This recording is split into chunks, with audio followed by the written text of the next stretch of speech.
أعوذ بالله من الشيطان الرجيم. بسم الله الرحمن الرحيم.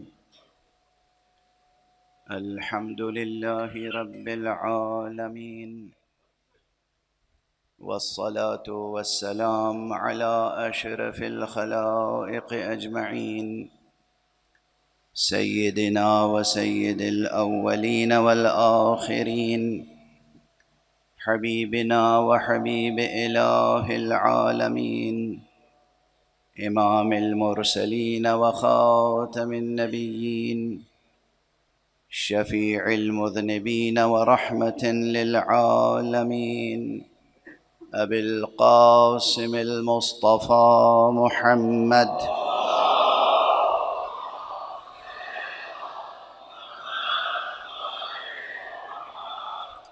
وعلى أهل بيته الطيبين الطاهرين الهداة المهديين المعصومين المظلومين، واللعنة الدائمة على أعداء الحق والدين. أما بعد، فقد قال الله تعالى عز اسمه في محكم كتابه ومتقن خطابه: بسم الله الرحمن الرحيم. ولقد أرسلنا موسى بآياتنا أن أخرج قومك من الظلمات إلى النور وذكرهم بأيام الله، إن في ذلك لآيات لكل صبار شكور. صدق الله العلي العظيم.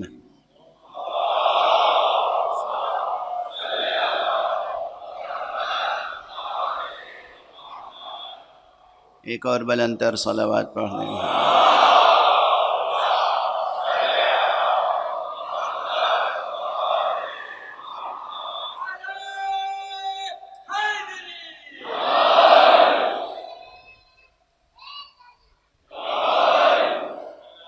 قرآن حکیم کے سورہ مبارکہ ابراہیم کی 5ویں آیت ہے، جس پر غالباً آج یہ میری 5ویں مجلس ہے۔ سورہ ابراہیم، ابراہیم بت شکن، یہ سورہ از اول تا آخر اپنی ایک ایک آیت میں نہ جانے کتنے مضامین اور کتنی حکمتیں اور کتنے معارف سموئے ہوئے ہیں۔ حضرت امام زین العابدین علیہ السلام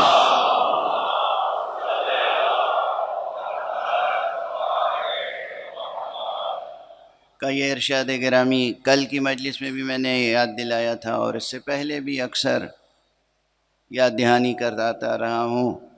آپ نے فرمایا ہے کہ قرآن مجید کی آیتیں آیات القرآن خزائن، قرآن مجید کی آیتیں خزانے ہیں، خزانے۔ ایک ایک آیت ایک انتہائی عمیق و وسیع و عریض و عریق خزانہ ہوتا ہے۔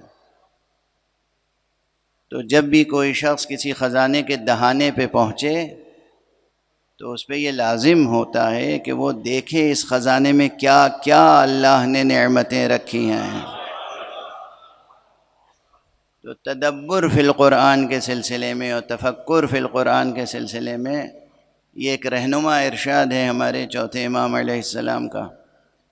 قرآن مجید پڑھیں، میں اکثر عرض کرتا ہوں، قرآن مجید جس قدر جتنا بھی روزانہ پڑھ سکیں پڑھیں، اپنے وظیفے میں رکھیں، صبح، شام یا سحر کے وقت، یا نماز عصر کے بعد، نماز صبح کے بعد، نماز عصر کے بعد یا سحر کے وقت۔ یہ 3 اوقات تو بہت ہی عظیم الشان ہیں۔ یہ وہ اوقات ہیں کہ جب قرآن مجید انسان آداب قرآن کے ساتھ باوضو ہو کر عشق الہی کے ساتھ تلاوت کرتا ہے تو اللہ سبحانہ و تعالی، وہ عربی جانتا ہو یا نہ جانتا ہو، اس تلاوت کرنے والے کے قلب پر نورانیتوں کی چھوٹ پڑتی رہتی ہے۔ کوئی صحبت قرآن سے بے فیض نہیں اٹھتا۔ یہ ممکن نہیں ہے کہ کوئی قرآن حکیم کو اپنے سامنے کھول کر رکھے، محبت کے ساتھ، یقین کے ساتھ تلاوت کرے اور اسے کچھ حاصل نہ ہو۔ یہ ممکن نہیں ہے۔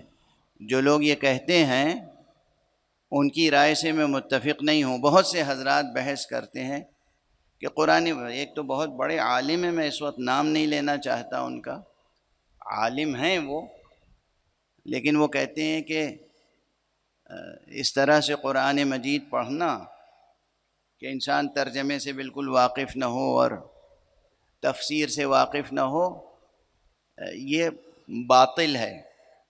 لفظ باطل کا استعمال اس طرح سے انہوں نے کر لیا کہ ان کا علم و فضل و اجتہاد کا بطلان خود ہی واضح ہو گیا۔ قرآن مجید پڑھیں، لیکن ہاں اگر اللہ توفیق دے، اور یہ توفیق پیدا کیجئے، یہ توفیق حاصل کیجئے، اس توفیق کو حاصل کرنے کے لیے دعا کیجئے کہ ترجمہ بھی پڑھنے کا موقع ملے، تفسیر بھی پڑھنے کا موقع ملے، تاویل تک پہنچنے کا موقع ملے، تعبیر حاصل کرنے کا موقع ملے، عبرت حاصل کرنے کا موقع ملے۔ یہ سب مراتب ہیں۔ قرآن مجید سے عبرت کس طرح حاصل کی جاتی ہے، قرآن مجید سے اعتبار کیسے حاصل کیا جاتا ہے، یہ ایک علیحدہ موضوع ہے مستقل، جس پر کسی صاحب فضل نے ابھی تک مستقل طور پہ قلم نہیں اٹھایا ہے۔ یہ ایک علمی موضوع ہے، قرآنیات میں ایک علمی موضوع ہے کہ کس طریقے سے قرآن مجید سے اعتبار حاصل کیا جاتا ہے۔ اور میں جب اعتبار کا کلمہ استعمال کر رہا ہوں تو اس کی بھی ایک اصطلاحی حیثیت ہے عرفانی ادب میں، عرفانی علوم میں، لیکن آپ سے ذہنی اور عرفانی ایمانی قربت کی بنا پر میں کہتا ہوں کہ آپس میں ایک دوسرے پر اعتبار کرنا، کبھی یہ تجربہ کیا ہے؟ ایک دوست کا کسی دوست پہ اعتبار ہوتا ہے، یہ تجربہ کیا ہے کبھی؟ ہوتا ہے تجربہ، کبھی آپ کا اعتبار قائم ہو جاتا ہے، کبھی آپ کا اعتبار ٹوٹ جاتا ہے۔ رشتوں میں یہ ہوتا ہے، بھائی بھائی کے رشتوں میں ہوتا ہے، والدین اور اولاد کے رشتوں میں ہوتا ہے کہ ایک رشتہ ہے، اس رشتے کے تقاضے کچھ بے کہے تسلیم کیے جاتے ہیں، لیکن کبھی کبھی وہ تقاضے پورے ہوتے ہیں تو کہا جاتا ہے کہ میرا اعتبار قائم ہو گیا، اور کبھی وہ تقاضے پورے نہیں ہوتے تو کہا جاتا ہے کہ بھئی اعتبار کو ٹھیس لگی، اعتبار ٹوٹ گیا۔ اب میں عرض کر رہا ہوں کہ قرآن مجید سے اپنا اعتبار حاصل کریں۔ جوانان عزیز، بطور خاص جوانان عزیز، یہ نوخیز بچے، ان کی تربیت ماں باپ اس طرح کریں، بڑے بھائی چھوٹے بھائیوں کی تربیت اس طرح کریں، بزرگ مؤمنین اپنے نوجوان برخورداروں کی اس طرح تربیت کریں کہ یہ قرآن سے اعتبار حاصل کریں، اور پھر یہ میوچول رشتہ ہو، آپ کا قرآن پر اعتبار ہو، قرآن کا آپ پر اعتبار ہو جائے۔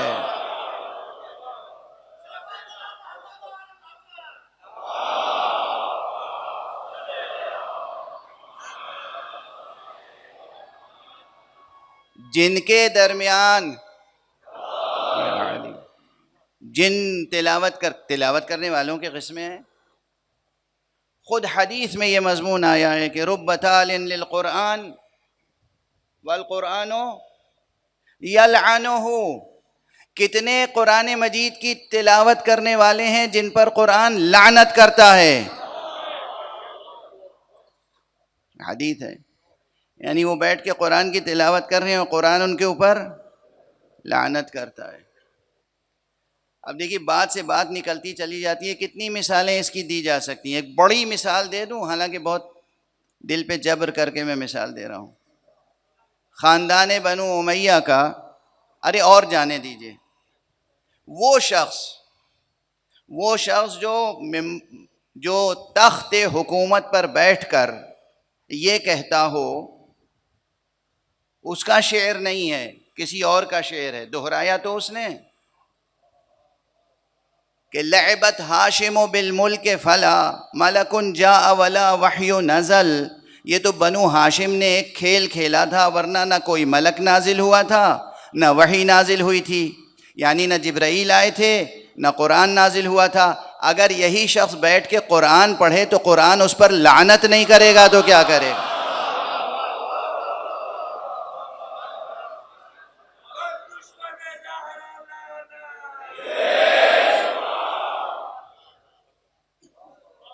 ساری امت مل کے اس کی مغفرت کے لیے دعا کرتی رہے، تمام اموی فقہا اس کے لیے رحمت اللہ تعالی علیہ کہتے رہیں، مگر جتنی بار یہ رحمت اللہ تعالی علیہ کہیں گے خود قرآن اتنی بار اس پر لعنت کرے گا. تو واضح ہوئی بات. اب اسی سلسلے کو جب آگے بڑھا تو ایک اور شخص ہے، کہتے ہیں کہ ایک جوان تھا بنو امیہ میں، بڑا صالح جوان سمجھا جاتا تھا، نام تھا اس کا ولید. اور وہ دن رات نماز روزہ اور تلاوت قرآن میں مشغول رہتا تھا. لیکن جس دن جیسے ہی اس کے باپ کی آنکھیں بند ہوئیں اور اسے اطلاع ملی کہ تخت حکومت اسے مل گیا ہے، اب وہ ہو گیا ہے حاکم، خلیفۃ المسلمین، اس نے قرآن مجید کو بند کیا اور یہ کہہ کے بند کیا، خدا حافظ، یہ میرا آخری رابطہ تھا آپ سے. عبارتیں اس کے اصل الفاظ تاریخی کتابوں میں موجود ہیں. اور اس کے بعد جو ظلم و ستم کا سلسلہ شروع ہوا امت مصطفیٰ پر، امت قرآن پر، اہل بیت پر، عامت الناس پر، کوئی اس کو ظلم ستم سے نہیں بچا. ایک مرتبہ کسی موقع پر انہوں نے قرآن مجید سے تفاعل کے لیے قرآن اٹھایا اور اس میں وہ آیت نظر آئی جو سرکشوں کی سزا کے لیے تھی. انہوں نے قرآن مجید کو پارا پارا کر کے 2 شعر کہے اور کہا کہ روز محشر خدا کے سامنے گواہی دینا کہ میں نے تجھے پارا پارا کیا ہے. یہ ہے بنو امیہ کی نسل سے ہونے والے امراء مملکت اور خلفاء کی سیرت. میں اس سے زیادہ پڑھنا نہیں چاہتا ہوں اس موضوع پر. ایسے افراد جب قرآن پڑھ رہے ہوں گے تو قرآن ان کے ساتھ کیا سلوک کر رہا ہوگا؟ وہ قرآن پڑھ رہے ہوں گے، قرآن ان پر لعن کر رہا ہوگا. تو قرآن مجید سے وہ رشتہ قائم کیجئے کہ قرآن کا آپ کے اوپر اعتبار قائم ہو جائے، قرآن کا آپ کے اوپر اعتبار قائم ہو جائے اور آپ کا قرآن پر اعتبار قائم ہو جائے. بہت بڑی عرفانی سیر و سلوک کی بحث کو سمیٹ کر نچوڑ کر ایک جملے میں عرض کر رہا ہوں، جب انسان قرآن مجید سے اعتبار حاصل کر لیتا ہے اور اس کا اعتبار قرآن پر قائم ہو جاتا ہے، تب اس کی زبان میں یہ تاثیر پیدا ہوتی ہے کہ ایک مرتبہ بسم اللہ کہہ دے تو کن فیکون کا معجزہ ہو جاتا ہے.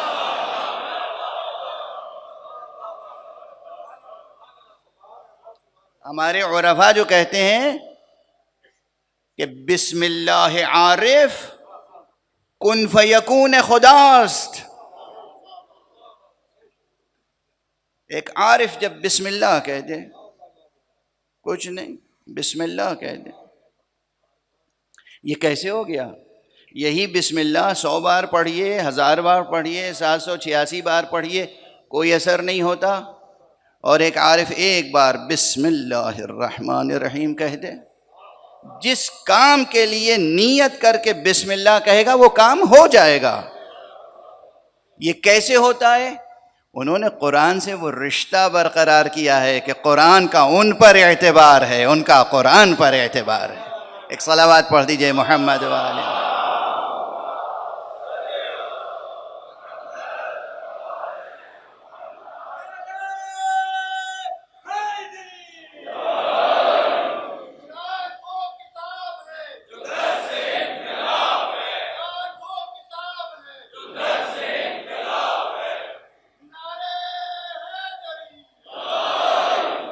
دنیا نے دیکھے ہوں یا نہ دیکھے ہوں ایسے افراد، میں نے اپنی آنکھوں سے دیکھے ہیں۔ میں نجف اشرف میں جب تھا تو اللہ نے یہ توفیق دی تھی کہ میں نے حضرت امام خمینی رضوان اللہ تعالی علیہ کی دستبوسی کی ہے انہی لبوں سے،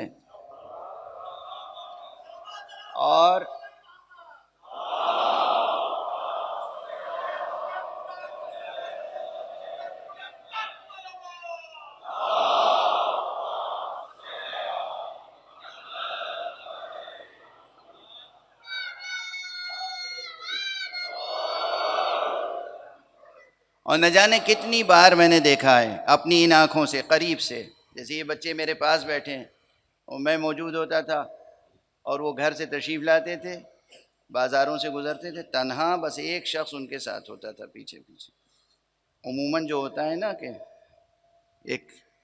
تقریباً ایک حلقہ ہوتا ہے، حالانکہ وہ وہاں سیاسی پناہ گزین تھے اور دنیا کی بڑی حکومتیں سب ان کی دشمن تھیں، شاہ ایران ان کا دشمن تھا، لیکن جب کوئی ان کے ساتھ چلتا بھی تھا تو وہ بڑی محبت سے پہلے کہتے تھے اور پھر تنبیہ کے انداز سے ذرا سخت لہجے سے کہتے ہیں، بھائی جائیے آپ اپنا کام کیجئے، مطالعہ کیجئے، درس پڑھیے، بے فرمائید۔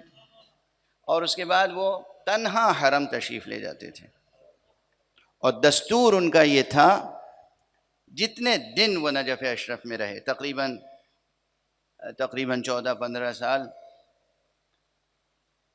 کہ آندھی آئے، طوفان آئے، بارش ہو، کچھ ہو، مگر وہ اپنے وقت پر حضرت بسم اللہ میں ضرور پہنچتے تھے۔ حرم مبارک امیر المومنین علی ابن ابی طالب علیہ السلام،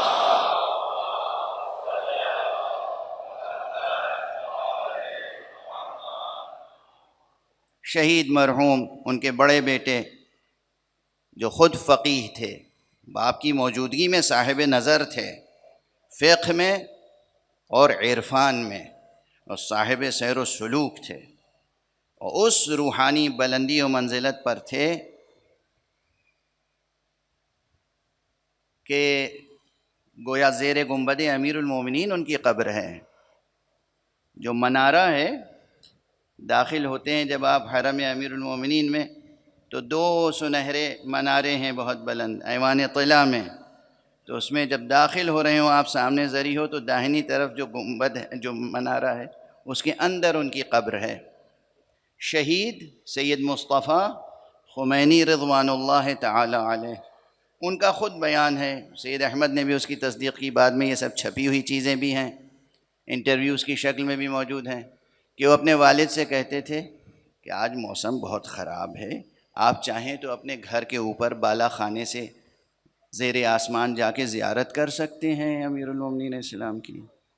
وہ کہتے تھے کہ نہیں، یہ نہیں ہو سکتا، مجھے تو وہاں جانا ہے، اور ذریح کے قریب حاضر ہو کر، یہ میں نے دیکھا ہے کہ ذریح کے جو سوراخ ہوتے ہیں، ذریح کی جالی جسے آپ کہتے ہیں، اس کے اندر یہ دونوں ہاتھ ڈالتے تھے اس طرح سے، اور دعا پڑھتے تھے اور زیارت کرتے تھے اور طلب کرتے تھے۔ تو کیا عطا ہوئی ہے انہیں؟ کیا عطا ہوئی ہے؟ میں پھر یہ جملہ کہہ رہا ہوں، اللہ نے حضرت امام خمینی کو کہ جو ایک امت مصطفیٰ کے عالم تھے، وہ عطا کیا ہے کہ نہ جانے کتنے انبیاء بنی اسرائیل رشک کی نگاہ سے دیکھتے ہوں گے۔ یہ حدیث مصطفیٰ صلی اللہ علیہ وآلہ وسلم ہے۔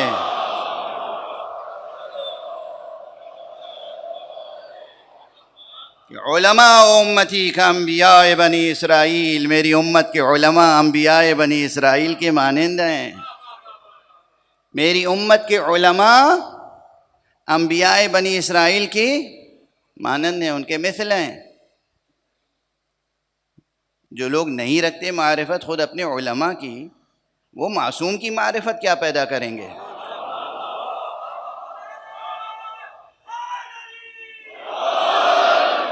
جو علماء کی معرفت نہیں رکھتے، وہ شہداء گئے راہ خدا کی معرفت کیا پیدا کریں گے؟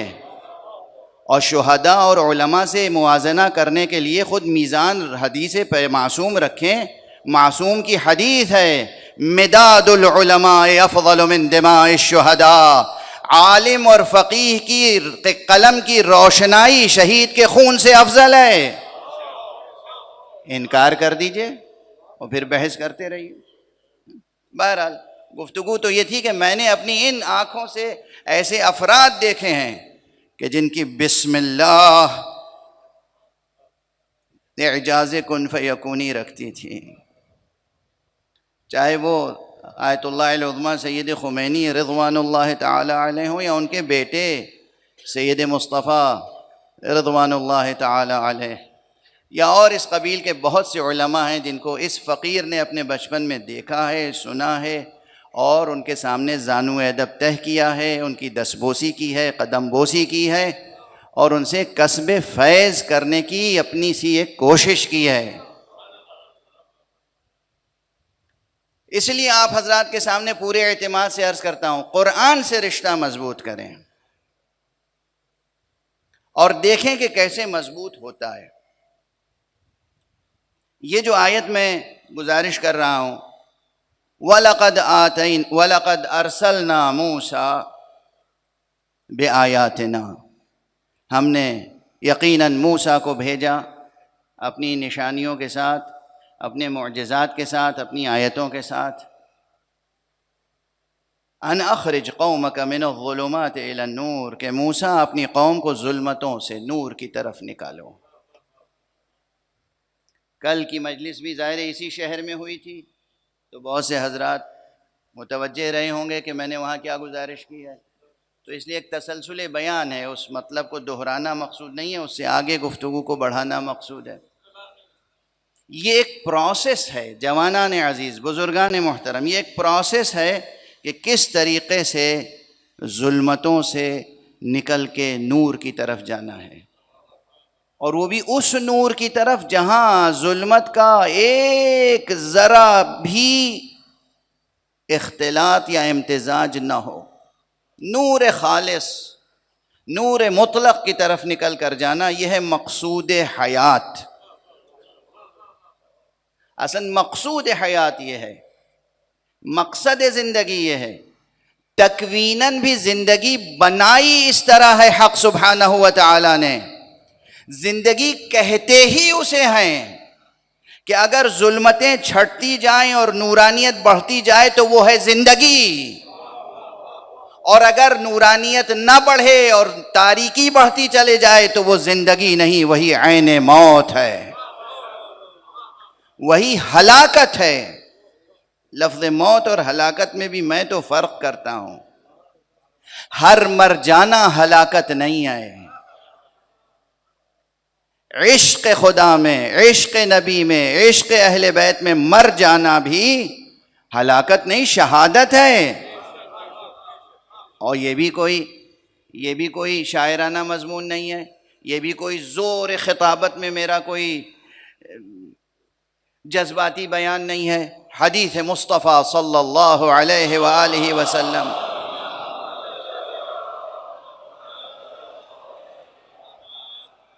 آپ نے فرمایا ہے کہ مشہور حدیث ہے، ہمارے بچوں کو یاد ہوگی، امید تو یہی ہے، جوانوں کو یاد ہوگی، من مات علی حب آل محمد مات شہیدا. جو بھی حب آل محمد پر، جو بھی محمد و آل محمد کی محبت پر مر مٹے، وہی جی اٹھتا ہے. یہ حدیث مصطفیٰ ہے، اور اس حدیث مصطفیٰ کو صرف شیعہ محدثین نے نہیں نقل کیا ہے، علماء اہل سنت نے بھی خوب نقل کیا ہے اور اچھی سندوں کے ساتھ نقل کیا ہے. تو موت اور ہلاکت میں بھی فرق ہے، لیکن حیات حقیقت میں وہ ہے، زندگی حقیقت میں وہ ہے کہ جہاں زندگی میں ہمیشہ تاریکیاں کم ہوتی چلی جائیں، نورانیت بڑھتی چلی جائے. اس کا ایک وسیلہ کیا ہے؟ ایک تو یہی ہے، قرآن مجید روز پڑھیں، جتنا پڑھ سکیں، پھر جتنا سمجھ سکیں اتنا سمجھیں. فرض کیجئے کہ آپ نے ایک صفحہ پڑھا، ایک صفحے پہ 20 آیتیں ہیں، 20 کی 20 آیتیں ایک دن میں آپ سمجھنے کی وسعت وجودی نہیں رکھتے۔ یہ جملہ میں عرض کر رہا ہوں کسی وجہ سے۔ کبھی کبھی دیکھیے یہ جو ہمارا وجود ہے نا، یہ ہے وسعت پذیر۔ اللہ نے قرآن مجید میں آسمان کی ایک خصوصیت بتائی ہے اس کاسمولوجی کی، کہ ہم نے اپنے ہاتھوں سے اس آسمان کو بنایا ہے اور ہم مسلسل اسے وسعت دیتے جا رہے ہیں، وسعت دیتے جا رہے ہیں، وسعت دیتے جا رہے ہیں۔ خدا کی قسم، خود آپ کا نفس، آپ کے وجود کے اندر بھی ایک آسمان پوشیدہ ہے، اور وہ آسمان بھی ایسا ہے کہ جسے دست کن فیکونی حق سبحان مسلسل وسعت دینا چاہتا ہے اور دے رہا ہے، لیکن وہ چاہتا یہ ہے کہ آپ بھی تو چاہیں کہ یہ آسمان وسیع سے وسیع تر ہو، آپ کے وجود میں وہ سعت، وہ وسعت، وہ پہنائی، وہ گیرائی، وہ گہرائی، وہ پہنائی، وہ بلندی، وہ گہرائی پیدا ہو کہ جس میں علوم کی سمائی ہوتی چلی جائے۔ اسے کہتے ہیں وسعت وجودی۔ اور اس میں ہوتا یہ ہے کہ کبھی ایک آیت سمجھی، اور یقین کیجئے کہ کبھی اس میں معنی اتنے سنگین ہوتے ہیں کہ اگر سمجھ میں آ جائیں تو انسان کبھی غش کر جاتا ہے۔ آیات قرآن، آیات قرآن، یہ ترجمہ پڑھ کے ناز کرنے والے کیا جانے کہ قرآن کے معانی کا وزن کیا ہوتا ہے۔ قرآن مجید کی آیتیں، ایک آیت کا مضمون سمجھ میں آ جائے تو انسان پر غشی سی طاری ہو جاتی ہے، لیکن وہ غشی نہیں ہوتی جسے بے ہوشی کہتے ہیں، وہ کیفیت نہیں ہوتی، ایک عجب کیفیت ہوتی ہے۔ یہ جسم کمزور ہو جاتا ہے، لاغر ہو جاتا ہے، تھوڑی دیر کے لیے محسوس ہوتا ہے کمزوری آ گئی ہے، لیکن روح قوی ہوتی چلی جاتی ہے، روح قوی ہوتی چلی جاتی ہے۔ روح کے بار کو اس وقت یہ جسم اٹھا نہیں پاتا ہے، تو مصلی پر جب تلاوت کرتا ہے انسان تو اس سے پھر اٹھا نہیں جاتا ان قدموں سے جب تک کہ فرشتے آ کے سہارا نہ دیں اس کو۔ یہ قرآن مجید کی تلاوت کے تجربے ہیں جو عرض کر رہا ہوں۔ قرآن مجید میں تفکر، تدبر، کبھی چہرے کا رنگ بدل جائے گا، آنکھوں کا رنگ بدل جائے گا، جسم کمزور ہو جائے گا جب کوئی آیت سمجھ میں آ جائے گی کہ کیا بات کہی ہے۔ اس کی دلیلیں خود قرآن مجید میں موجود ہیں۔ سورہ مبارکہ حشر پڑھ لیجئے، سورہ مبارکہ حشر میں قرآن مجید کے وزن کا تذکرہ ہے یا نہیں ہے؟ لو انزلنا هذا القرآن على جبل لرأيته خاشعا متصدعا، اگر اس قرآن کو ہم کسی پہاڑ پر نازل کرتے تو تم دیکھتے کہ وہ پہاڑ ریزہ ریزہ ہو جاتا۔ یہ ہے وزن قرآن۔ اگر قلب مومن پر قرآن مجید کی کسی ایک آیت کے معنی بھی آشکار ہو جائیں لطف حق سے تو یہ قلب لرز اٹھتا ہے، اور یہ جو قلب میں لرزش آتی ہے اور پورے جسم میں کمزوری آتی ہے، یہ بالکل ایسے ہی ہے کہ جیسے میٹر جل رہا ہو اور اس سے انرجی پیدا ہو رہی ہو۔ یہ میٹر انرجی کا ریلیشن معلوم ہے نا، بچوں کو معلوم ہے اب کہ میٹر جو ہے وہ کنورٹ ہو سکتا ہے انرجی میں، اور انرجی جو ہے کنورٹ ہو سکتی ہے میٹر میں، لیکن عموماً انسانی تجربے میں ایک رخ آیا ہے۔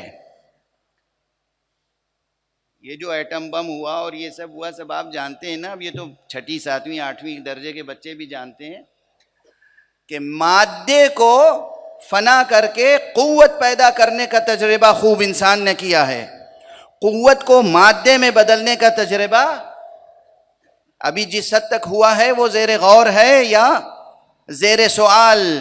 لیکن آپ اگر قرآن مجید کے ساتھ ربط و ارتباط و عبرت و اعتبار کا رشتہ قائم کرنا چاہیں تو وہاں سلسلہ یہ کہ یہ مادی وجود ہے آپ کا، اس مادی وجود کے اندر ایک آپ کا لطیف نورانی وجود ہے۔ آپ سب کے اندر آپ کا ایک اپنا لطیف نورانی وجود ہے جس اللہ نے آپ کو یہ مادہ دیا ہے اسی اللہ نے اس مادے کے اندر ایک نورانی وجود بھی رکھا ہے۔ یہ ممکن نہیں ہے کہ کوئی سرپرست آپ کو ایک اینٹ پتھر کا گھر بنا کے دے دے اور اندھیرا گھر بنا کے دے۔ وہ گھر جب دے گا رہنے کے لیے، پروان چڑھنے کے لیے، تربیت کے لیے، تو اس میں روشنی کا انتظام بھی کرے گا۔ اللہ سبحانہ و تعالیٰ نے ہمیں آپ کو یہ جسم عطا کیا ہے، صرف جسم مادی نہیں عطا کیا ہے، اس کے اندر پہلے سے ایک نوری حقیقت بھی رکھی ہے۔ یہ نفس آپ کا بھی نفس نوری ہے، یہ قلب آپ کا، یہ فؤاد آپ کا، یہ روح آپ کی، یہ بھی حقیقت اس کی نوری ہے، ناری نہیں ہے اور خاکی نہیں ہے۔ تو یہ پروان بھی تبھی چڑھے گا نا جب آپ کا مسلسل متصل مستقل رشتہ بھی نوریوں سے ہو، ناریوں سے نہ ہو۔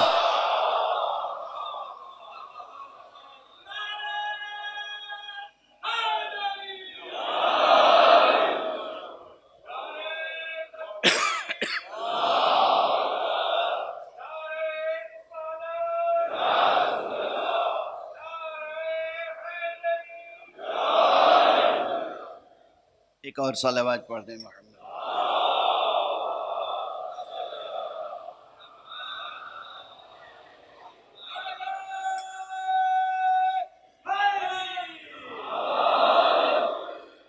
واضح ہے جو گفتگو ہو رہی ہے کہ آپ کا اتصال ارتباط سب سے پہلے تو قرآن مجید سے ہو، اور اس کے بعد ان سے ہو جنہیں اللہ نے قرآن کا ترجمہ بنا کے پیدا کیا ہے،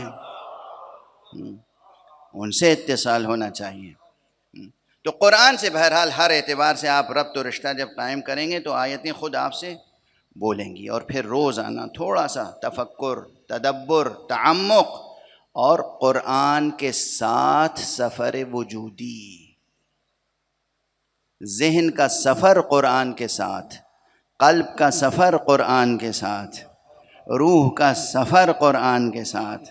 جب قرآن کے ساتھ ذہن و قلب و روح کا سفر ہو جائے گا، یہ تجربہ جب پیدا ہوگا تو ذہن کبھی پستی کی طرف جائے گا ہی نہیں، ہمیشہ بلندی کی طرف جائے گا، ہمیشہ بلندی کی طرف جائے گا۔ جب ذہن بلند ہوگا، نفس بلند ہوگا، قلب بلند ہوگا تو اقدار بھی بلند پیدا ہوں گے، اخلاق بھی بلند پیدا ہوں گے، اور کبھی انسان سے کوئی انسانی بلند اور رفیع مرتبے سے گری ہوئی کوئی حرکت صادر ہو ہی نہیں سکتی۔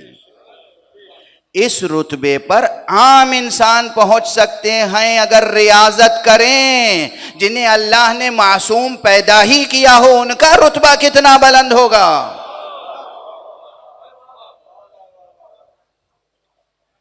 جو لوگ انبیاء اور ائمہ علیہم الصلاۃ والسلام کی عصمت کے قائل نہیں ہیں نا، میں تو بس یہ سمجھتا ہوں کہ انہوں نے اپنی زندگی میں کبھی کسی شریف انسان کی زندگی کا معیار دیکھا ہی نہیں ہے۔ انسان، ایک عام انسان، بہت طالب علمانہ اور مکتبی سطح پہ گفتگو ہو جائے گی تو ہو جائے، کوئی حرج تو نہیں ہے۔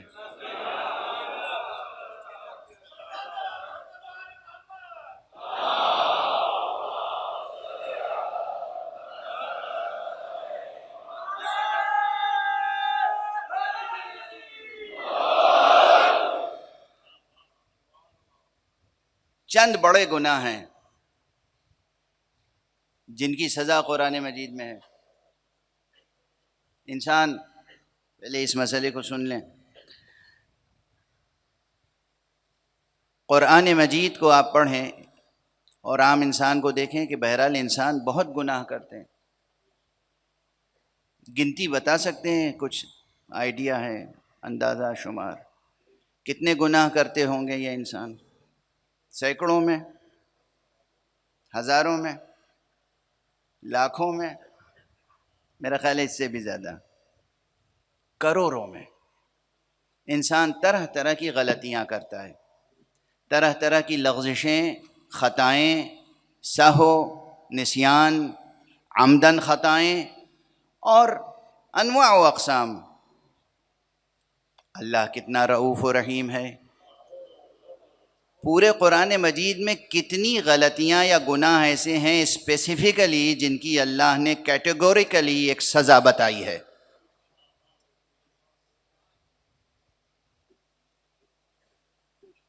5 یا 6 بس. کیا سنا؟ غور سے سنا، قاعدے سے سنا. 5 یا 6 ایسی بڑی خطائیں ہیں جن کی اللہ نے قرآن مجید میں کھل کے سزا بتا دی ہے. ایک، قتل، کسی انسان کا بغیر جواز قتل کرنا. یہ اتنا بڑا گناہ ہے کہ اللہ نے قرآن مجید میں اس کی سزا بیان کی ہے. دوسرے، چوری، سرقت. یہ ایسا گناہ ہے، چوری چھوٹی ہو یا بڑی، چوری کسی بھی قسم کی ہو، چوری ایک شریف انسان کی زندگی میں داخل نہیں ہونی چاہیے. چوری، اس کی ایک سزا مقرر ہے اپنے شرائط کے ساتھ. تیسرا بڑا گناہ وہ ہے ناموس انسان کی بے حرمتی. یہ میں ممبر کی زبان ایسی استعمال کر رہا ہوں کہ بالغ سمجھ جائیں، اور نابالغ بچے جن کو سمجھانا اس وقت مقصود نہیں ہے وہ نہ سمجھیں. یہ ہماری تہذیب ہے، وہ الگ مغربی تہذیب ہے جو نابالغوں کو بالغوں کے احکام بتاتے ہیں. یہ ہماری تہذیب ہے کہ ہم حدیں مقرر کرتے ہیں کس کو کس وقت کون سی بات بتانی ہے. تو تیسری بات یہ ہے کہ ناموس انسانی کی بے حرمتی. یہ اتنی بڑی سزا ہے، اتنا بڑا گناہ ہے کہ قرآن مجید میں سزا مقرر ہے. چوتھی سزا وہ یہ ہے کہ ناموس انسانی کی خود بے حرمتی نہیں کی، بلکہ کسی اور کو ناموس انسانی کی بے حرمتی کا الزام لگا دیا. یہ بھی اللہ کو پسند نہیں ہے. اللہ اکبر، اللہ اکبر. سمجھ رہے ہیں کیا نفاست ہے، کیا لطافت ہے، کیا طہارت کا معیار ہے، کیا حفظ ناموس انسانی کا معیار قدرت نے مقرر کیا ہے. جوانان عزیز، بزرگان محترم، سمجھ رہے ہیں کیا عرض کر رہا ہوں؟ کسی بھی انسان پر ناموس انسانی کی بے حرمتی کا الزام لگایا تو قرآن کہتا ہے اس کو سزا دو اگر اپنے الزام کو ثابت نہ کرنے پائے. ٹھیک ہے. پانچواں اور بہت بڑا ایک گناہ کیا ہے؟ عام مفسرین اور فقہا جو کہتے ہیں وہ سمجھیں اور خدا کے ہاں جواب دیں گے جا کے کہ انہوں نے کیوں وہ رائے قائم کی. میں عرض کر رہا ہوں سورہ مبارکہ مائدہ ہی میں آئے تھے. ساری دنیا جب سوچ رہی تھی، سوال کر رہی تھی کہ ٹیررزم کی ڈیفینیشن کیا ہے، اس کی سزا کیا ہے. یہ آج کل کی اس صدی کا ایک سب سے بڑا مسئلہ ہے نا. اس صدی کا سب سے بڑا مسئلہ دنیا والوں نے ٹیررزم بنا دیا ہے. اور یہ عوامی مسئلہ نہیں، یہ ہے حکومتی مسئلہ. دنیا کی جو بڑی بڑی حکومتیں ہیں، ٹیررزم انہی کے زیر سایہ پروان چڑھتا ہے، وہی پیدا کرتے ہیں، وہی سرپرستی کرتے ہیں. تو اب وہ ایک واقعہ رونما ہوا، 9/11 کا واقعہ بہت مشہور ہے، سب نے اس کی مذمت کی. لیکن یونائٹڈ نیشنز میں 3 دن کی کانفرنس ہوئی.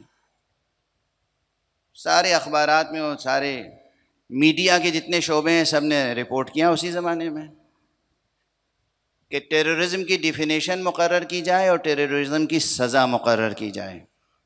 یونائٹڈ نیشنز کے معنی سمجھتے ہیں آپ؟ یعنی ساری دنیا کی بڑی ذہانتوں کا مجمع، ہر ملک سے، ہر قوم سے، ہر ملت سے، ہر نیشن سے، ہر قومیت سے بڑے بڑے ذہین، پڑھے لکھے، ذمہ دار نمائندے وہاں منتخب ہوتے ہیں. تو 3 دن تک خوب گہما گہمی رہی، اور اس کے بعد جبکہ وقت کی ضرورت تھی کہ وہ مسئلہ حل ہو، مگر پھر اعلان یہ ہو گیا کہ یہ 3 دن کی کانفرنس متفق نہیں ہو سکی کہ ٹیررزم کی دراصل ڈیفینیشن کیا ہے۔ اچھا، جب ڈیفینیشن ہی پہ متفق نہیں ہو سکی تو جو چیز ڈیفائن نہ ہو اس کی سزا آپ کیسے مقرر کریں گے؟ دیکھ رہے ہیں انسانوں کے ساتھ اور انسانی معاشرے کے ساتھ کیا مذاق ہوتا ہے، کس طرح مذاق ہوتا ہے۔ اسی وقت اتفاق سے میں نیو یارک گیا ہوا تھا، اور میرے ایک بہت عزیز دانشمند اور اہل خیر دوست، پروردگار انہیں سلامت رکھے اور خوب توفیقات میں اضافہ فرمائے، ڈاکٹر رضوان کاظمی صاحب ابھی حیات ہیں، پروردگار عمر خضر عطا فرمائے، انہوں نے اپنی طرف سے ایک خصوصی مجلس منعقد کی۔ آیت اللہ خوئی رضوان اللہ تعالی علیہ کے طرف سے جو وہاں ایک بہت بڑا مؤسسہ ہے امام الخوئی سینٹر، اس میں، اور وہاں اس فقیر نے قرآن مجید کی ایک آیت کی روشنی میں ڈیفینیشن بھی بیان کی ٹیررزم کی، اور اس کی سزا بھی بیان کر دی، اور پھر اس کو ہم نے اردو میں بھی انگریزی میں بھی مقالات لکھ کر شائع بھی کر دیے، اور ایک حوالے کے طور پہ صرف عرض کر رہا ہوں، اس بر صغیر میں، ہند پاکستان بر صغیر، اس میں الہ آباد ہائی کورٹ کی ایک گونج رہی ہے ہمیشہ۔ الہ آباد ہائی کورٹ سے جو ایک قانونی جرنل شائع ہوتا ہے ہائی کورٹ کی جانب سے، اس جرنل میں بھی وہ اس فقیر کا مقالہ چھپا انگریزی زبان میں، اور اس کے بعد بہت سے ہائی کورٹ کے اور سپریم کورٹ کے ججز کے فون آئے کہ صاحب یہ تو آپ نے بڑی روشنی دکھا دی ہے، وہ بھی قرآن مجید کی آیت سے کہ ٹیررزم کسے کہتے ہیں اور اس کی سزا کیا ہو سکتی ہے۔ تو قرآن مجید میں یہ 5 تو سب سے بڑے گناہ ہیں، آپ کو گنا دیے میں نے، اور گناہ کتنے کرتے ہیں ہم؟ بے شمار گناہ کرتے ہیں۔ وہ لطف الہی ہے کہ وہ ہمارے ہر چھوٹے بڑے گناہ پر سزا نہیں دیتا، سزا دینے کا کسی اور کو اختیار بھی نہیں دیتا۔ میرا بندہ ہے، مجھ پہ چھوڑ دو، تم کون ہوتے ہو؟ توبہ کا دروازہ ہمیشہ کھلا رکھتا ہے، استغفار کا دروازہ ہمیشہ کھلا رکھتا ہے۔ دیکھی آپ نے رأفت، رحمت، ربوبیت۔ ماں باپ، بچے کتنی شرارتیں کرتے ہیں، ہر شرارت پر سزا دیتے ہیں؟ کتنی شرارتیں ایسی ہیں کہ جس میں ماں باپ مسکراتے ہیں۔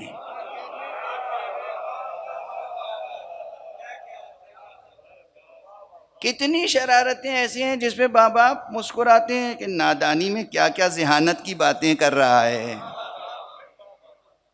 اور ہمارے یہاں ہاں کچھ بڑی ایسی شرارتیں ہیں جن پہ پھر سزا روک ٹوک سب ہوتی ہے۔ تو پروردگار عالم کا نفوس انسانی کو تربیت کرنے کا ایک اپنا انداز ہے۔ اس نے آپ کو یہ جسم عطا کیا، اور اس جسم کے اندر صرف تاریک مادی جسم نہیں دیا، اس کے اندر ایک روشنی بھی رکھی۔ وہ جو روح ہے وہ آپ کی روشنی ہے، آپ کے اندر جو نفس ہے وہ بھی روشن نفس عطا کیا ہے آپ کو اللہ نے، اور اس کے بعد کہا ہے کہ یہ ہر انسان کو ملا ہے۔ یہ اب یہ میں نے آپ کو گنا دیے بڑے بڑے گناہ، اور اس کے بعد ایک سوال کرتا ہوں جو میں نے کہا تھا کہ ذرا گفتگو، یعنی میں کوشش کر رہا ہوں کہ مقام ممبر سے جو بیان کا معیار ہے وہ قائم رہے۔ کوئی بھی انسان جا رہا ہو، آپ اسے دیکھ کے کہہ سکتے ہیں کہ یقیناً اپنی زندگی میں اس نے ضرور قتل کیے ہوں گے؟ کہہ سکتے ہیں؟ حق ہے آپ کو؟ حق ہے؟ نہیں۔ یعنی یہ مفروض ہے کہ ایک انسان قتل کیوں کرے گا؟ نہیں کرے گا۔ کوئی بھی انسان آئے تو سب سے پہلے وہ بری الذمہ سمجھا جاتا ہے جب تک کہ الزام اس پر ثابت نہ ہو جائے، ہے نا؟ تو اصل اولی کیا ثابت ہوئی؟ انسان کی عصمت یا گنہگاری؟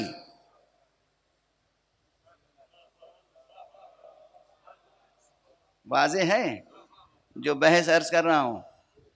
کوئی بھی انسان ہو، آپ جج بن کے بیٹھ جائیں، کوئی بھی انسان لے آیا جائے، کالا ہو، گورا ہو، چھوٹا ہو، بڑا ہو، کہا جائے یہ قاتل ہے، جج کیا کہے گا؟ کہہ دے گا بس سن کے قاتل ہے۔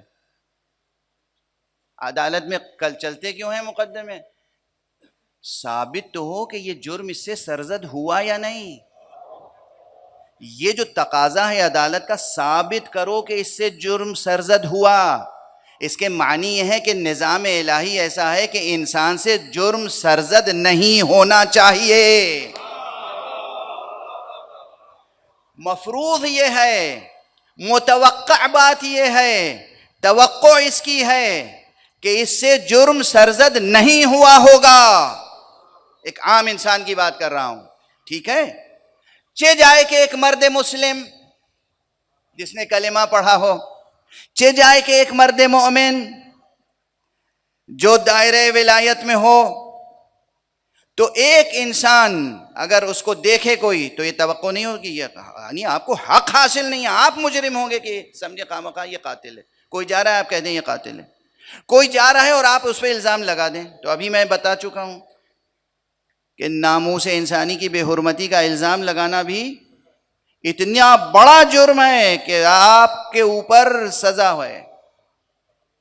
اگر آپ نے 4 گواہ پیش نہیں کیے، 2 نہیں 4 گواہ اگر پیش نہیں کیے تو سزا آپ کو ملے گی جن صاحب نے الزام لگایا ہے۔ اس کے معنی ہے کہ جتنے انسان ہیں ان سے توقع پروردگار کی کیا ہے کہ ان سے یہ گناہ سرزد نہیں ہوا ہے۔ ایک غیرت مند انسان، امیر المؤمنین علی ابن ابی طالب علیہ السلام کا ارشاد ہے کہ ایک غیرت مند انسان کبھی کسی ناموس کی بے حرمتی نہیں کر سکتا۔ یہ حضرت علی کا ارشاد ہے۔ ایمان شرط نہیں رکھا، اسلام شرط نہیں رکھا، ولایت شرط نہیں ہے، مولا علی کا جملہ ہے غیرت۔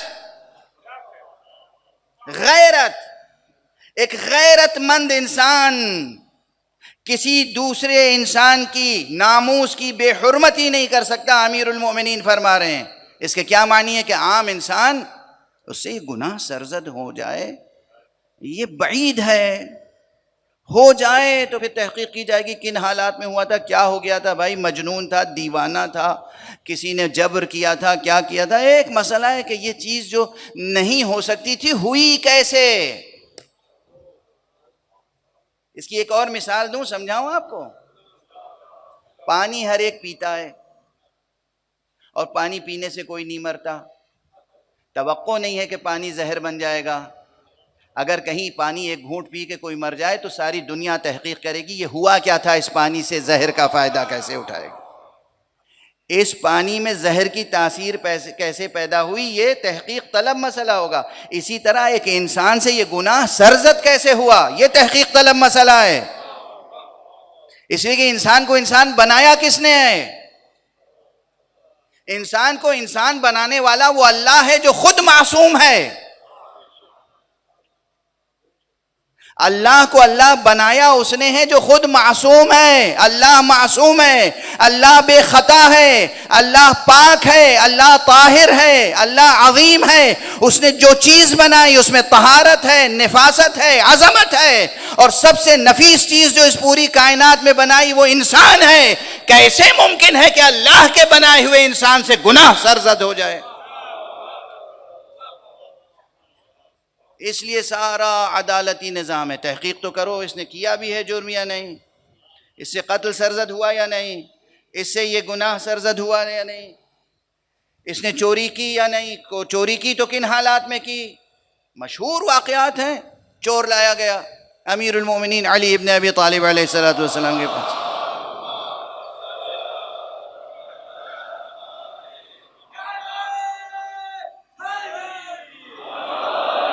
فوراً آپ نے اس کا ہاتھ قلم نہیں کیا، تحقیق تو کرو حالات کیا تھے، اس کی روزی روٹی آمدنی ہے نہیں ہے، بیوی بچے ہیں یا نہیں ہیں، ایسا تو نہیں گھر پہ بھوکے بچے بلک رہے تھے جن کی وجہ سے مجبوراً اس نے چوری کی ہو۔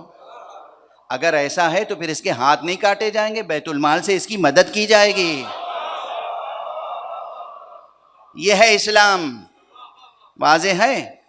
تو اب بات کو مختصر کروں کہ جن لوگوں کو انبیاء اور ائمہ کی عصمت سمجھ میں نہیں آتی ان کو یہ بحث سمجھنی چاہیے کہ عام انسان کو اللہ نے معصوم پیدا کیا ہے، اور چاہے اس کے اوپر آیت نازل ہو یا نہ ہو، قرآن نازل ہو یا نہ ہو، توریت نازل ہو یا نہ ہو، صحیفہ کوئی آسمان سے نازل ہو یا نہ ہو، اس کو حفاظت کرنے والے فرشتے موجود ہوں یا نہ ہو، اپنی خلقت کے اعتبار سے اگر ایک انسان غیر منحرف زندگی بسر کرتا رہے تو وہ دنیا میں جس طرح معصوم آیا ہے اسی طرح معصوم جائے گا.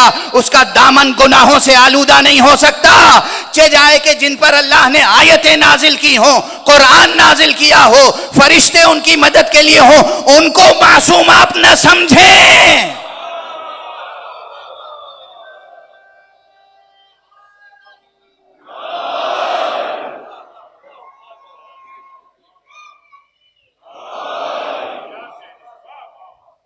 واضح ہوئی کس بلندی پہ گفتگو ہے، اور واضح ہوئی ان کی جو کہتے ہیں اسلام میں سب سے خطرناک نظریہ یہ ہے کہ 12 اماموں کی معصوم ہونے کا نظریہ.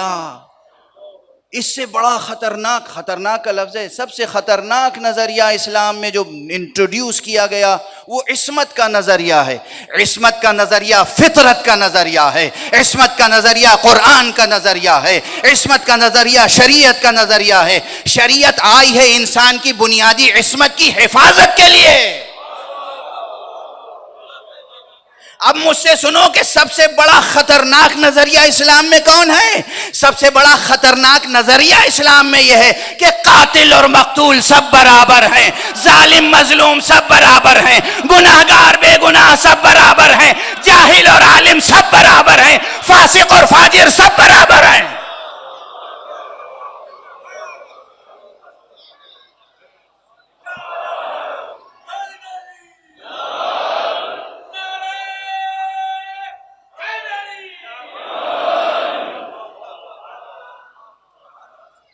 یہ وہ برابری کا نظریہ ہے جس نے ملت اسلامیہ کے چہرے کو روح سیاہ بنا دیا ہے.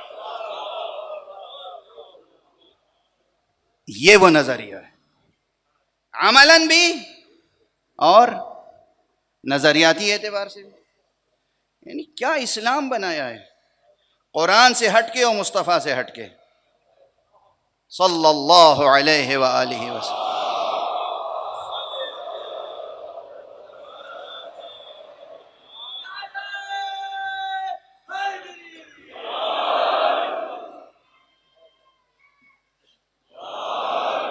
ہمارے یہاں کچھ لوگ اب ادھر ادھر بعض ملکوں سے پلانٹ کیے جا رہے ہیں جو بظاہر ہم میں سے ہیں، اور وہ یہ آواز اٹھا رہے ہیں یہ عصمت کا نظریہ کہاں سے آ گیا. آئیے میں سمجھاتا ہوں عصمت کا نظریہ کہاں سے آ گیا. اگر آپ کی والدہ نے خطا نہیں کی ہے تو آپ بھی معصوم ہیں.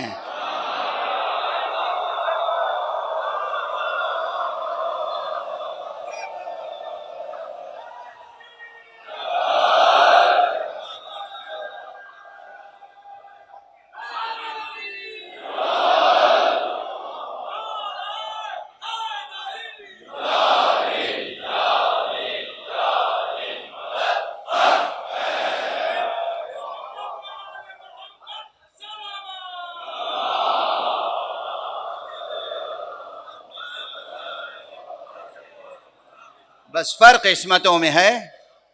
ایک عصمت وہ ہے کہ جو عام انسان کی عصمت اللہ کی خدا داد عصمت ہے کہ اگر وہ انسانی قدروں پہ زندگی بسر کرتا چلا جائے اور انحراف نہ کرے تو اس سے کوئی بڑا گناہ سرزد نہیں ہو سکتا. یعنی آپ کہتے ہیں کہ ہر انسان زندگی میں کوئی نہ کوئی قتل ضرور کیا ہوگا، کوئی نہ کوئی اس نے حرمت پامال ضرور کی ہوگی، ہر انسان نے کوئی نہ کوئی خطا ضرور کی ہوگی. یہ کوئی قانون ہوا؟ یہ کوئی تصور ہے انسانیت کا؟ اور کیا یہ حقیقت سے قریب ہے بات؟ ہر انسان نے کوئی خطا ضرور کی ہوگی. یہ کوئی انسانی عظمت کا شعور ہے، ادراک ہے؟ یہی آپ کی دانش مندی کا معیار ہے؟ ہم عام انسان سے اگر وہ انسانی قدروں کے مطابق، فطرت سلیمہ کے مطابق زندگی بسر کرے تو توقع کرتے ہیں کہ وہ بے خطا ہوگا، معصوم نہیں ہوگا علم کلام کی اصطلاح میں، لیکن محفوظ عن الخطا ہوگا. محفوظ عن الخطا ہوگا. کتنے ذہین ہیں جن کے لیے آپ کہتے ہیں کہ بھئی یہ ماشاءاللہ دیکھیں ان سے کچھ ہو سکتا ہے لیکن اس مسئلے میں ان سے کبھی بھول نہیں ہو سکتی. تجربے ہیں، تجربے ہیں. کوئی بہت بڑا میتھمیٹیشین ہو، آپ کہہ سکتے ہیں کہ بھئی زندگی بھر اس نے کبھی کسی کیلکولیشن میں کوئی غلطی نہیں کی ہو، اس سے توقع نہیں ہے، ممکن نہیں ہے. عام انسانوں کے لیے یہ باتیں ہیں. یہ فرض کر لینا کہ انسان جو ہے وہ مجبول ہے خطا اور نسیان پر، مجبول یعنی اس کی جبلت میں ہے، مجبول ہے، مفطور ہے، اس کی فطرت ایسی ہے، وہ خلق ہوا ہے خطا و نسیان کے ساتھ، وہ مرکب ہے. الانسان مرکب من الخطا والنسیان، انسان تو خطا و نسیان کا پتلا ہے. یہ باطل نظریہ ہے، حرف باطل، بے معنی. ایک عاجز کا، ایک انسان عاجز کا اعتراف عجز ہے اور اس کے علاوہ کچھ نہیں. ایک انسان عاجز کا اعتراف قصور ہے، اس کے علاوہ کچھ نہیں. ایک انسان کا اعتراف تقصیر ہے، اس کے علاوہ کچھ نہیں. اصلاً انسان معصوم پیدا ہوتا ہے، اور اگر وہ منحرف نہ ہو، اچھا ماحول ملے، پاکیزہ ماحول ملے، اچھے ماں باپ ملیں. بچوں کو اگر ابو طالب جیسا باپ ملے تو معصوم ہوگا، اور ابو سفیان جیسا ملے تو کچھ بھی ہو سکتا ہے.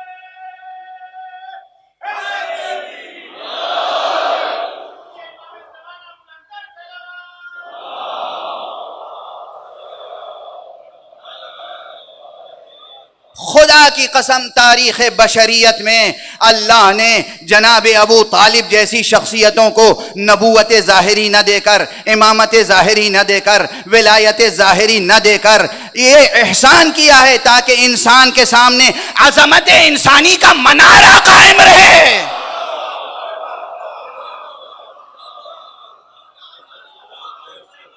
انسان کسے کہتے ہیں؟ انسان کسے کہتے ہیں؟ محمد کو دیکھ کر تو ہم یہ پہچانتے ہیں نبی کسے کہتے ہیں. رسول کو دیکھ کر تو ہم یہ سمجھتے ہیں رسول کسے کہتے ہیں. علی کو دیکھ کر یہ ہم سمجھتے ہیں امام کسے کہتے ہیں. نبی کو، ولی کو، علی کو دیکھ کر سمجھتے ہیں ولی کسے کہتے ہیں. ابو طالب کو دیکھ کر ہم سمجھتے ہیں انسان کی عظمت کا معیار کیا ہوتا ہے.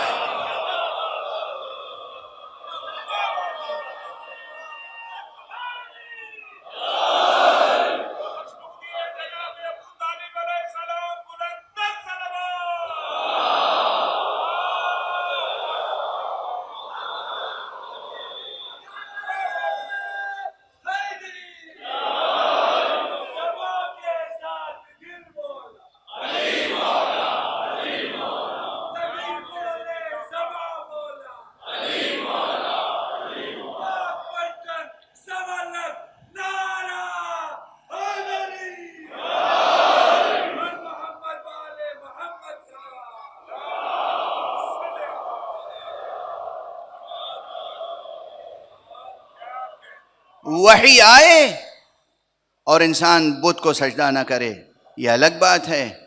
جبرائیل و فرشتے آئیں اور حفاظت کریں اور انسان بتوں کو سجدہ نہ کرے یہ الگ بات ہے. نہ وحی نازل ہو، نہ فرشتے نازل ہوں، چاروں طرف بت رکھے ہوں، پھر بھی کوئی بت کو سجدہ نہ کرے.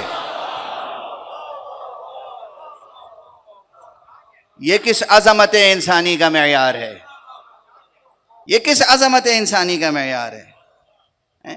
بہرحال عام عظمت انسانی پہ گفتگو ہو رہی. تو انسان بنایا ہے اللہ نے، جسم دیا ہے آپ کو، نورانی روح آپ کے اندر رکھی ہے، اور اس کے بعد پھر کہا یہ جسم ہے ظلمانی اور روح ہے نورانی، اور کہا ہے کہ اب تمہیں ظلمتوں سے نکل کے نور کی طرف جانا ہے۔ دیکھیے اسی آیت سے کتنے مباحث چلے آ رہے ہیں۔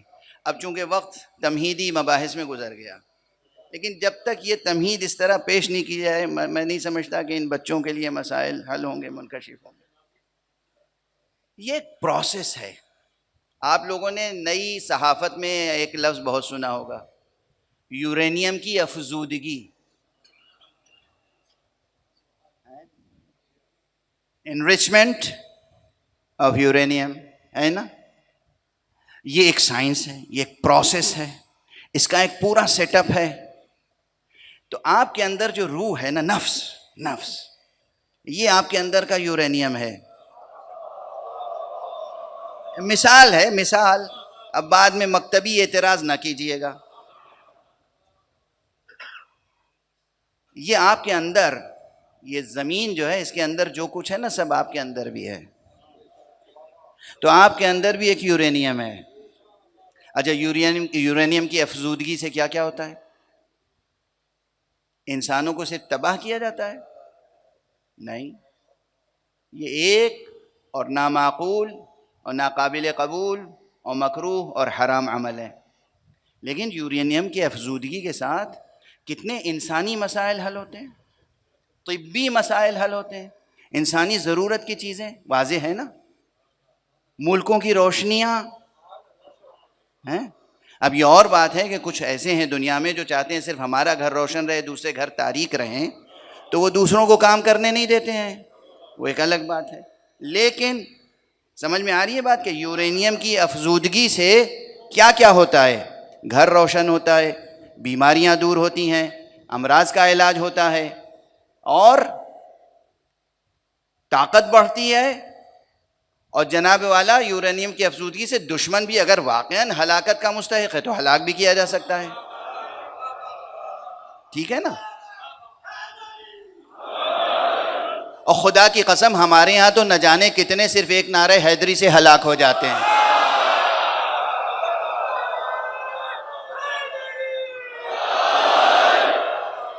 اس میں کسی شک کی گنجائش؟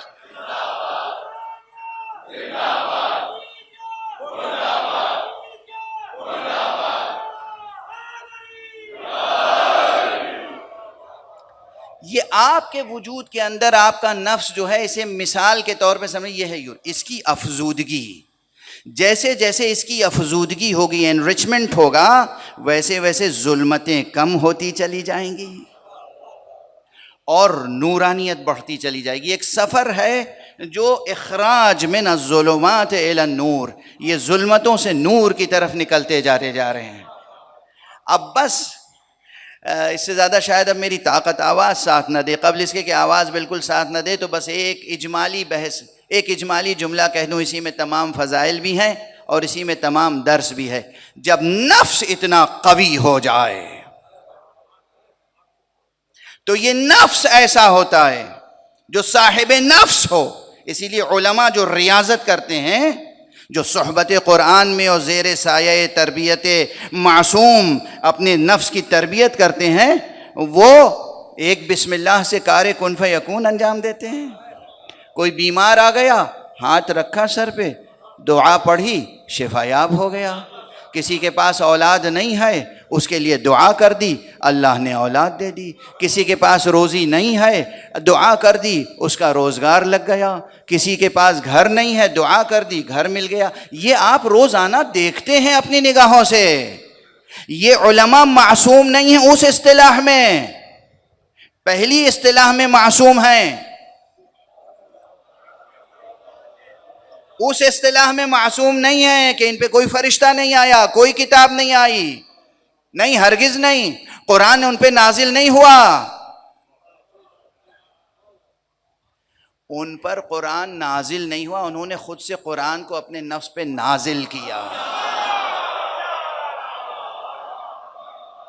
وہ صحبت قرآن میں رہے، انہوں نے قرآن مجید کی ایک ایک آیتوں کو حرز جاں بنایا، ورد جاں بنایا، پھر حرز جاں بنایا، اور پھر قوت جاں بنایا، نور قلب بنایا، نور ذہن بنایا۔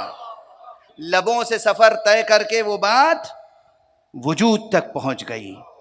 جب وہ ہوتا ہے تو پھر دعا دے دی، ہو گیا. اور اگر کوئی دشمن آ گیا، خدا نہ خواستہ کبھی کوئی عارف کسی کے لیے بد دعا کرے، جب عام عرفاء اور متقی مومنین کی یہ کیفیت ہے تو میں کیسے سمجھاؤں کہ امام المتقین، امیر المؤمنین، قائد الغر المحجلین، یعصوب الدین، نفس رسول کی کیا کیفیت ہوگی جب ہمارے آپ کے تربیت یافتہ نفس میں یہ جوہر پیدا ہو جاتا ہے.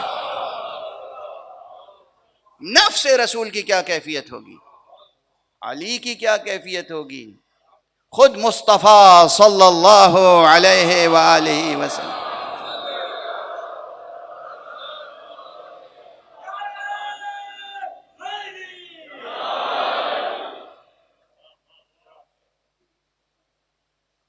اس گفتگو کو یہیں روک لیتا ہوں، وقت گزر گیا، اس سے زیادہ طاقت نہیں ہے جسم میں کہ گزارش کروں، یہیں روک لیتا ہوں. ان کا نفس نفیس محتاج بھی نہیں تھا کہ انریچمنٹ کے پروسیس سے گزرے. یہ سب ہمارے لیے ہے، یہ جو پروسیس ہے نفس کے انریچمنٹ کا، یہ ہمارے لیے ہے، عام انسان کے لیے. یہ معصومی اللہ کی حجتیں. اب تصور کیجئے، بغیر مصائب پڑھے ہوئے آنکھوں سے آنسو بہتے ہیں اور سر و سینہ پیٹنے کا دل چاہتا ہے انسان. جو اس پروسیس سے گزرنے کے محتاج نہ تھے، صرف ہمیں پروسیس سے گزرنے کا طریقہ سکھانے کے لیے مصیبتوں پہ مصیبتیں برداشت کرتے رہے. کیا احسان ہے، انسانیت پر کیا احسان ہے. اور فرمانے آپ توجہ ہے اس حقیقت کی طرف. مصطفیٰ صلی اللہ علیہ وآلہ وسلم، انسان کامل، معصوم اکمل، ذخیرہ عصمت الہی، نبوت کی حقیقت جس ذات میں منحصر، وہ جب زبان سے کہے ما اوذی نبی قط فی اللہ کما اوذیت، غالباً یہی عبارت صحیح بخاری میں غالباً، یا اس کے نسخوں میں جو شروح میں ہے ما اوذی نبی قط فی اللہ کما اوذیت، کسی نبی کو اللہ کی راہ میں اتنی اذیتیں نہیں دی گئیں جتنی مجھے دی گئیں. اندازہ کر سکتے یہ ایک جملہ سر و سینہ پیٹنے کے لیے اس امت کے لیے کافی نہیں ہے؟ جو ہمیں طنز کرتے ہیں، طعنہ دیتے ہیں کہ یہ روتے کیوں ہیں، یہ ماتم کیوں کرتے ہیں. حقیقت انسانی سے واقف نہیں ہو تم، قرآن سے کیا واقف ہوگے، نبوت سے کیا واقف ہوگے، مقام امامت و ولایت سے کیا واقف ہوگے. نہ امت کی عظمت سے واقف، نہ امامت کی عظمت سے آگاہ، مصلح دوراں بنے ہوئے ہیں.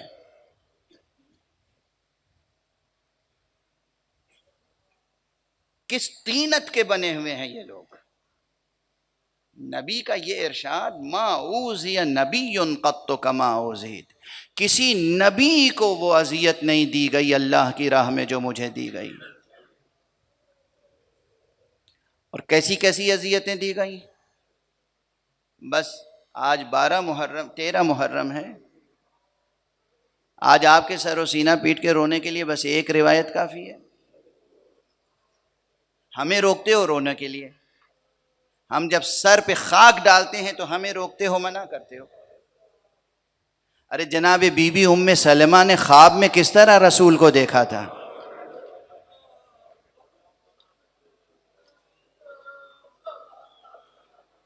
حضرت ابن عباس نے کس طرح خواب میں رسول کو دیکھا تھا. کتنوں نے خواب میں رسول کو روز عاشورہ دیکھا. جناب ام سلمہ فرماتی ہیں کہ میں نے دیکھا خواب میں رسول آئے ہیں، سر مبارک پہ غبار ہے، غبار، ریش مبارک پہ غبار، زلفیں غبار میں اٹی ہوئی ہیں، اور ریش مبارک اشکوں سے تر ہے، پریشان ہیں۔ میں نے پوچھا یا رسول اللہ میں کس کیفیت کے ساتھ دیکھ رہی ہوں آپ کو؟ کہا ام سلمہ صبح سے میں کربلا میں تھا، اور دیکھو یہ شیشی، میں اس شیشے میں لہو جمع کر رہا تھا۔ رسول لہو جمع کر رہے ہیں۔ کس کا لہو؟ کبھی اصغر کا لہو، کبھی اکبر کا لہو، کبھی قاسم کا لہو، اون و محمد کا لہو، اور اس کا لہو کہ جو دل و جان پیغمبر تھا، محافظ ناموس نبوت و توحید تھا، سید الشہداء ابو عبداللہ الحسین کا لہو۔ رسول سر برہنہ ہو، رسول اپنے سر پہ غبار ڈالیں، ہمیں تو ماتم اور رونے سے منع کر سکتے ہو؟ بے معرفت حاصل کر، شقی دعا کر کے پروردگار تجھے اشقیاء کی فہرست سے نکال کر سعادت مندوں میں رکھے۔ یہ حسین پر رونا بھی ان اسباب میں سے ایک سبب ہے جو نفس انسانی کو انریچمنٹ کے پروسیس سے گزارتا ہے۔ پاک ہوتے ہیں ہمارے نفس، زرخیز ہوتے ہیں ہمارے نفس، اس عزاداری کے ذریعے سے ظلمتیں کم ہوتی ہیں، نورانیت میں اضافہ ہوتا ہے۔ یہ فرش عزا پر آنے والے حسین پر گریہ کرنے والوں کی آنکھوں میں جو معرفت کا نور ہے، دوسرے کیا جانیں۔ یہ سینے پہ ہاتھ مارنے والوں کے دل جس قدر نورانی ہوتے ہیں، روشن ہوتے ہیں، دوسرے کیا سمجھ سکتے ہیں؟ نہیں سمجھ سکتے۔ تجربہ کہتے ہی اسے ہیں کہ جسے تجربے میں جب تک لایا نہ جائے اس وقت تک وہ بات سمجھ میں نہیں آتی۔ کیوں نہ گریہ ہو، رسول کیوں نہ گریہ کریں؟ جس کو رسول نے پہچنوایا ہو بار بار، ھذا حسین فاعرفوا، یہ میرا حسین ہے اسے پہچان لو، یہ میرا حسین ہے اسے پہچان۔ کس کس طرح سے حسین کی بے حرمتی کی گئی۔ میں ممبر پر عموماً کوشش کرتا ہوں کہ بس نص سے روایت، اصل واقعہ نقل کر دوں۔ اپنے تاثرات الگ ہوتے ہیں لیکن اصل واقعہ، اس واقعے میں کتنی المناکی ہے۔ وہ جملہ امام حسین کا تاریخ میں پڑھ لیجئے گا، جب قاتل نے امام حسین کے سینے پہ قدم رکھا ہے، آقا حسین نے کیا کہا؟ لَقَدْ ارْتَقَيْتَ مُرْتَقًا عَظِيمًا طَالَمَا قَبَّلَهُ رسول اللہ، تو نے بہت بلند مقام پر قدم رکھا ہے۔ ارے بہت مدتوں تک رسول نے اس سینے کو بوسہ دیا ہے۔ آقا حسین جب آتے تھے، چھوٹا سا قد ہے، ننھا سا قد ہے، حسین آ رہے ہیں مسجد میں تشریف لائے، بی بی نے کرتا پہنا کے بھیجا ہے، رسول اللہ نے کرتے کے بٹن دھیرے دھیرے کھولنا شروع کیے، گلوئے مبارک سے سینے تک بار بار بوسہ دے رہے ہیں، بار بار بوسہ دے رہے ہیں۔ طالما قبلہ رسول اللہ، اور آپ کبھی کبھی آپ کے لبوں کو اور دندان مبارک کو بوسہ دیتے تھے۔ آج 13 محرم ہے، نہ جانے 12 کو یا 13 کو کب یہ جرم سرزد ہوا تھا کہ کوفے میں تخت پر ایک شقی بیٹھا تھا، تخت کے نیچے سر مبارک رکھا تھا، شقی کے ہاتھ میں چھڑی تھی اور وہ چھڑی سے دندان مبارک سے بے ادبی کر رہا تھا۔ ایک صحابی رسول اٹھا، او شقی، میں نے اپنی آنکھوں سے دیکھا ہے رسول ان دندان مبارک کو بوسہ دیا کرتے تھے۔